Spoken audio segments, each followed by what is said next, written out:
सोचकर देखिए, अगर आपको भारत पाकिस्तान के विभाजन के बाद शरिया कानून के अंडर में रहना पड़ता और रोज धर्म बदलने के उत्पीड़न या मौत का सामना करना पड़ता, जैसे आज पाकिस्तान में लाखों हिंदुओं और सिखों को करना पड़ता है, तो आपकी जिंदगी कैसी होती। सन 1947 में ऐसा हो सकता था, लेकिन पाकिस्तान के इस सपने को एक इंसान ने अपनी रणनीतियों से नाकाम कर दिया, जिनका नाम था विनायक दामोदर सावरकर। के बारे में राहुल गांधी के बयान पर महाराष्ट्र में तूफान खड़ा हो गया, लेकिन राहुल अपने बयान पर अभी भी कायम है। Reacting to Rahul Gandhi's criticism of Hindutva ideologue V.D. Savarkar over mercy petitions to the British Raj, Indira Gandhi ji ने कहा वीर सावरकर एक सपूत थे हिंदुस्तान के, एक बहुत बड़े योद्धा थे जिन्होंने अंग्रेजों के खिलाफ युद्ध लड़ा।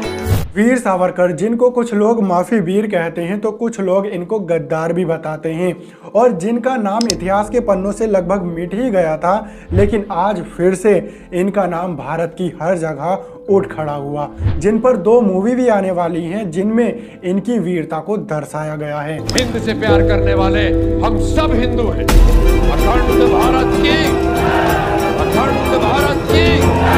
आजादी से पहले अंग्रेजों ने भारत में एक गेम खेला, फूट डालो शासन करो, क्योंकि अंग्रेजों के खिलाफ भारत में बगावत बढ़ने लगी थी और अंग्रेजों को लगता था कि अगर ऐसा ही कुछ दिनों भारत में हमारे खिलाफ चलता रहा तो हमको जल्द ही भारत छोड़ना पड़ेगा, जिसके कारण अंग्रेजों ने इंडियन आर्मी में हिंदुओं को कम लेना शुरू किया और सिखों, पंजाबी, मुस्लिम, पश्तून और बलोचों को ज्यादा लेना शुरू किया, जिसको मुस्लिम लीडर्स ने एब्जॉर्व किया और मुस्लिम युवाओं को ज्यादा से ज्यादा इंडियन आर्मी में ज्वाइन होने के लिए मोटिवेट किया, जिसके कारण हिंदुओं की संख्या ब्रिटिश इंडियन आर्मी में कम हो गई और मुस्लिमों की संख्या ज्यादा बढ़ गई, जिसको बाबा साहेब अंबेडकर जी ने भी अपने एक भाषण में कहा था। ऐसा लगता है कि हिंदू इस बात को अच्छी तरह समझते ही नहीं हैं कि उन्हें सेना से अलग रखे जाने की वजह से वो अपनी रक्षा करने में कितनी हानिकारक स्थिति में है।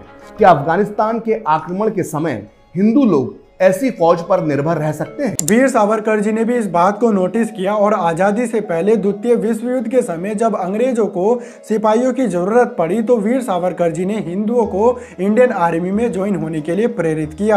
आज ब्रिटिश सरकार की मजबूरी है कि वो आपके हाथों में हथियार और गोला बारूद सौंप रही है। पहले आपको पिस्तौल रखने पर कारावास हो जाता था, लेकिन आज अंग्रेज आपको राइफल, मशीन गन, तोप दे रहे हैं। हिंदू युवाओं को पूर्ण प्रशिक्षित सैनिक और सेना में अधिकारी बनना चाहिए। नौसेना के जहाज और लड़ाकू विमान भी हमारे हाथों में होंगे।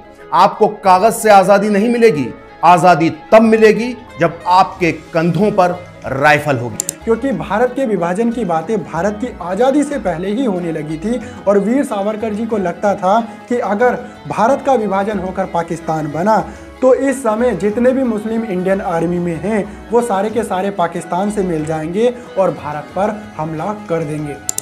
और सन 1947 में हुआ भी कुछ ऐसा ही। जैसे ही पाकिस्तान भारत से अलग हुआ वैसे ही पाकिस्तान ने भारत पर हमला कर दिया और आधा कश्मीर अपने अंडर कर लिया। और आपको क्या लगता है कि पाकिस्तान सिर्फ कश्मीर पर रुक जाता?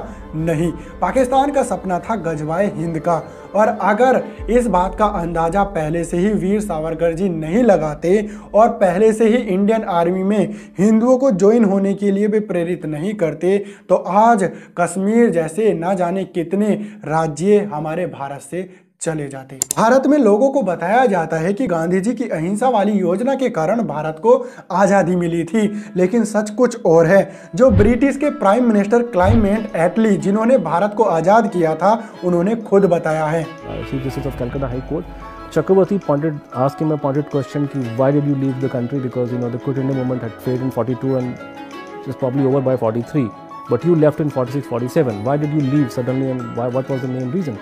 This gentleman who was the reason, who was the person who took the decision to free India, he made it very clear that it was because of Subhash Bose, and because of Subhash Bose there was a near revolt in the armed forces and that's why they left this country. एटली ने यह भी बताया था कि Congress party और गांधी जी के सत्याग्रह का भारत की आज़ादी में कम से कम हाथ था। और वीर सावरकर जी ने कुछ नया भी नहीं किया था, क्योंकि इंडियन हिस्ट्री में ऐसे बहुत सारे एग्जाम्पल हैं जब हिंदुओं ने अपनी आन बान शान के लिए शस्त्र उठाए हैं, चाहे वो हमारे सिख गुरु हों, राजपूत हों, जाट हों, डोंगरे हों या फिर रेड्डी हों। ऐसे बहुत सारे एग्जाम्पल हैं भारत में, और आज के भारत को भी हमारे उन योद्धाओं से और वीर सावरकर जी से सीख लेनी चाहिए कि चाइना और पाकिस्तान हमारे जानी दुश्मन हैं, वे अहिंसा नहीं सिर्फ ताकत समझते हैं। आपका क्या मानना है आप कमेंट करके ज़रूर बताएं, और वीडियो को ज़्यादा से ज़्यादा शेयर कर दें और वीडियो को लाइक भी कर देना, ताकि हमें मोटिवेशन मिल जाए ऐसी वीडियो आप तक पहुंचाने के लिए।